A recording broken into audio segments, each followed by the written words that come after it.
सभी राष्ट्रवादी बहनों, भाइयों तथा नौजवान साथियों का सारांश के मंच पर स्वागत है, वंदन है, अभिनंदन है। दोस्तों, आज की चर्चा का विषय ही है राष्ट्रवाद तथा प्रोविंसेस और राज्य की इकाइयाँ। दोस्तों, समस्या ये है, हालांकि हमारी अपनी राष्ट्र की अवधारणा नहीं है, ऐसी बात बिल्कुल नहीं है। जैसे हिंदू धर्म जब से है तब से अपने देश के एक राष्ट्र की अवधारणा है और उसके कुछ आधार भी हैं और उसके अनुसार तय होता है राष्ट्रवाद। किसी भी राष्ट्र की रीढ़ की हड्डी होती है वहाँ के लोगों की के राष्ट्रवाद की मात्रा, यानी कोई भी आदमी अपने देश के प्रति, अपने राष्ट्र के प्रति कितना समर्पित है, कितना निष्ठावान है, ये तय करता है कि वो आदमी कितना राष्ट्रवादी है। और ये राष्ट्रवाद पूरे देश की ताकत, उसकी शक्ति को बनाता है। लेकिन हमारे देश में राष्ट्र की यह परिकल्पना अक्षुण्ण नहीं रही, यह टूटी। और इसलिए कि सांप्रदायिक नहीं, क्षमा कीजिएगा, साम्राज्यवादी शक्तियाँ जिन्होंने आक्रमण किया और जो कुछ दिनों तक हुकूमत की, उन लोगों का जो कॉन्सेप्ट था राज्य को देखने का, वो यूरोपियन कॉन्सेप्ट था। तो वो लोग तो चले गए, लेकिन अपनी सभ्यता और संस्कृति के अवशेष यहाँ पर खड़ा करके गए। और जो लोग उस सभ्यता और संस्कृति के हैं, उनका वास्तव में उनसे कोई रिश्ता नहीं है। हाँ, बस इतना रिश्ता है कि इनकी सभ्यता और संस्कृति वही है जो उनकी है। लेकिन किसी चीज़ को देखने के लिए उसी सभ्यता और संस्कृति के दृष्टि से आप देखेंगे तो उस चीज़ की वास्तविक तस्वीर कैसे नज़र आएगी। तो चलिए हम लोग राष्ट्र की दो धाराओं के बीच में चर्चा को आगे बढ़ाते हैं। इसके पहले इजाज़त चाहेंगे आपके सामने योगी आदित्यनाथ जी के संदेश को रखने का और आपसे निवेदन करने का कि इसे हमेशा याद रखें, पल प्रतिपल याद रखें, दूसरों को इसकी जानकारी दें तथा उन्हें समय समय पर स्मरित भी करते रहें। जय श्री राम। दोस्तों, इस YouTube की रस्म रवायत के मुताबिक गुजारिश है कि इस चैनल को सब्सक्राइब ज़रूर कर दीजिएगा तथा वीडियो को लाइक और शेयर करना हरगिज़ मत भूलिएगा। हम आपके आभारी रहेंगे। तो आइए दोस्तों, हम लोग राष्ट्र की दो अवधारणाओं की बात कर रहे थे। राष्ट्र की जो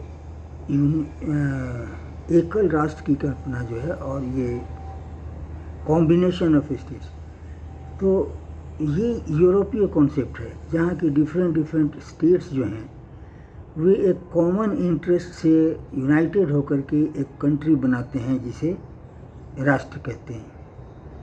और भारत में राष्ट्र की कल्पना बहुत ही प्राचीन है और वो पूरे भूखंड में एक राष्ट्र को मान्यता देता है।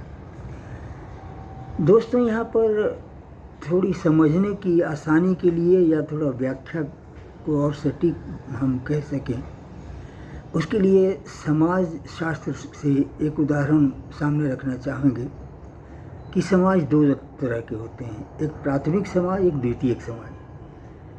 प्राथमिक समाज वो होते हैं जहाँ की आदमी एक साथ रहते रहते एक आपस में सामंजस्य हो जाता है और एक समाज उत्पन्न हो जाता है। हालांकि उस समाज में भी तो एक दूसरे के काम आता ही आदमी, वो दूसरे का काम करता है, उसका काम करता है, उसमें आपस में व्यापार भी होता है, लेन देन, खरीद बिक्री, सब कुछ होता है। बट प्राइमरी चीज़ क्या है? एक जगह पे रहना। उदाहरण के लिए जैसे है गांव या कोई शहर, तो उसी तरह से प्राइमरी राष्ट्र भी जो होता है वो सभ्यतागत राष्ट्र होता है। यानी भारत और चीन एक सभ्यतागत सांस्कृतिक राष्ट्र है, और इसके बारे में बृहस्पति पर्व में लिखा हुआ है, हिमालयात समायात यावत इंदु सरोवरम तंग देवानां कृतं देशे हिंदुस्तान पृच्छति।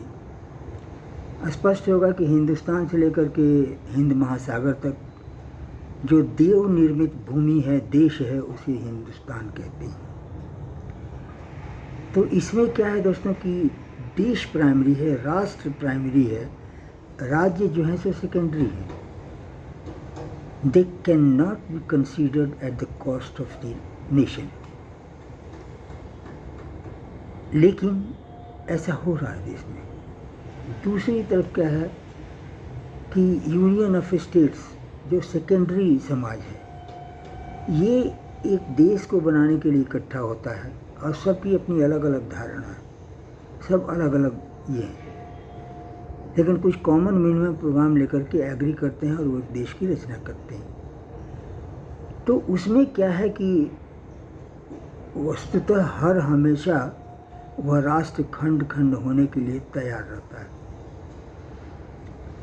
जब तक कि कोई बहुत राष्ट्रवादी पार्टी या व्यक्ति उसमें बहुत लंबा समय तक शासन न करे।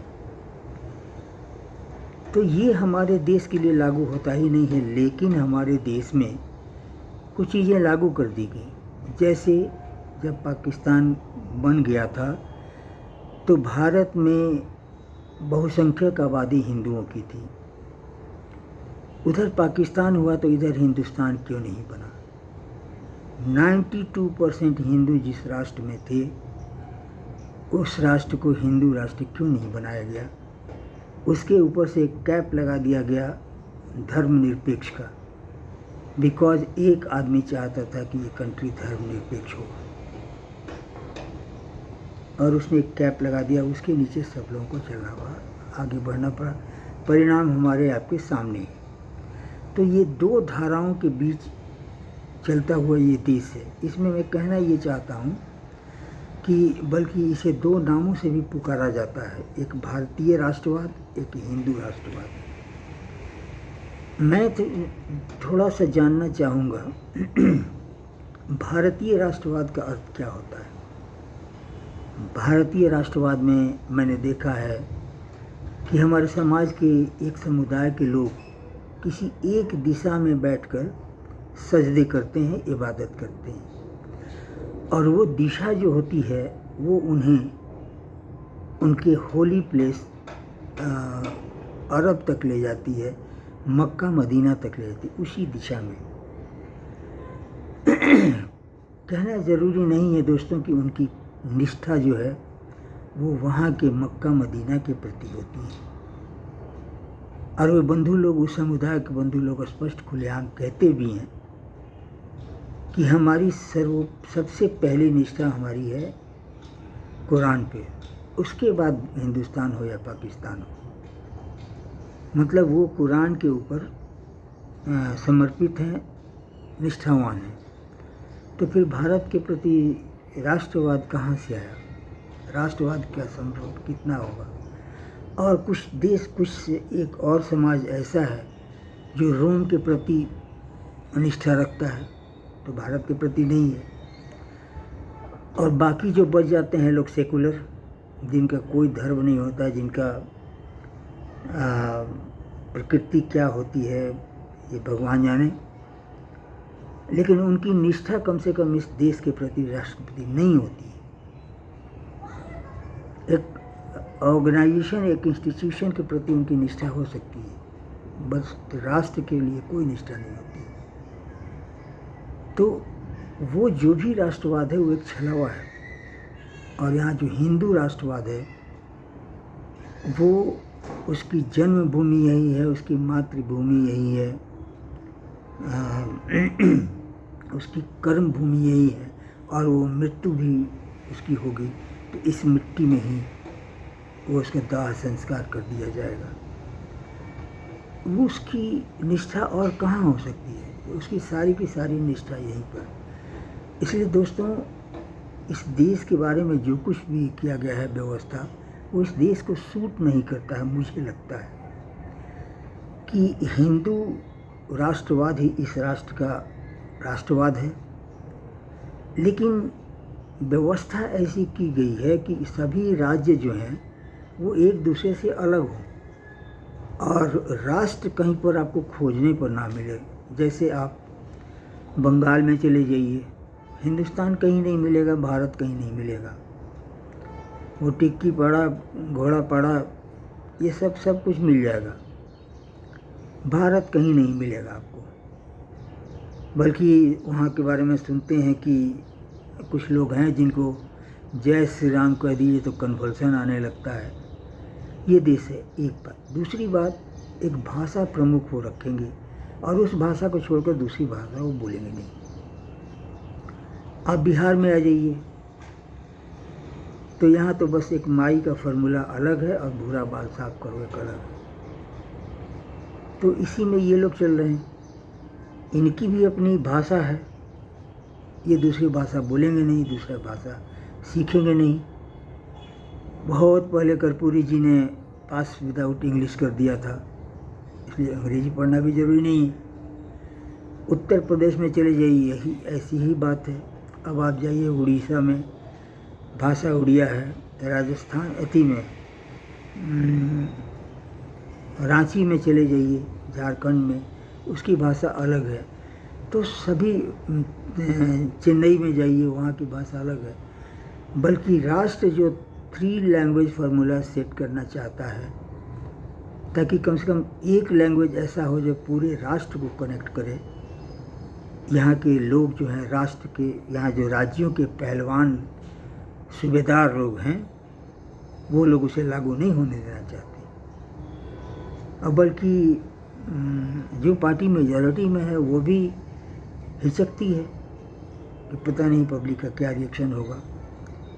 लेकिन कम से कम एक भाषा तो ऐसी हो जिससे कि पूरे देश को कनेक्ट किया जाए। भाषा की स्वतंत्रता आपको है। आप आकर के संसद में बोलते हैं, आप कोई कन्नड़ में बोलता है, कोई मलयाली बोलता है, कोई उड़िया में बोलता है, कोई बाकी किसी को कुछ समझ नहीं आती, ना कुछ पता चलता है। उससे फ़ायदा क्या है? क्या फ़ायदा है उससे? संसद किस प्रकार चल रही है? देश की जनता तो नहीं सुन पा रही है। लेकिन ये दोस्तों इसी के बीच खींचतान है। मेरा अंतिम सवाल एक ये है कि कश्मीर से लेकर कन्याकुमारी तक और ये कामाख्या देवी से लेकर के गुजरात तक, क्या स्वतंत्रता, शिक्षा का स्तर, स्वास्थ्य का स्तर तथा कानून एवं विधि व्यवस्था, ये 4 चीज़ें हर नागरिक को एक समान मिलती है क्या? और नहीं मिलती है तो क्यों? संविधान तो एक ही है। तो फिर कौन सा वो तत्व है जो सबको अलग अलग करके देखता है, और क्यों देखता है? जबकि ये देश एक सभ्यतागत राष्ट्र है। ये कुछ ऐसे सवाल हैं दोस्तों कि अंततः यह भी सही है कि राष्ट्रवादियों की वजह से ये देश जीवित है, क्योंकि जहाँ भी, जिस क्षेत्र में भी राष्ट्रवाद कमज़ोर पड़ता है, वो भाग अपने आप को अलग करने की मांग करने लगता है। ये है राष्ट्रवाद और राष्ट्र की परिभाषा, primary society and secondary society. तो सब लोग जो भी करें, लेकिन हम अपने समाज, अपने धर्म और सबसे ऊपर राष्ट्रहित सर्वोपरि का ध्यान रखते चलें, उस पर समर्पित होते चलें। जय श्री राम।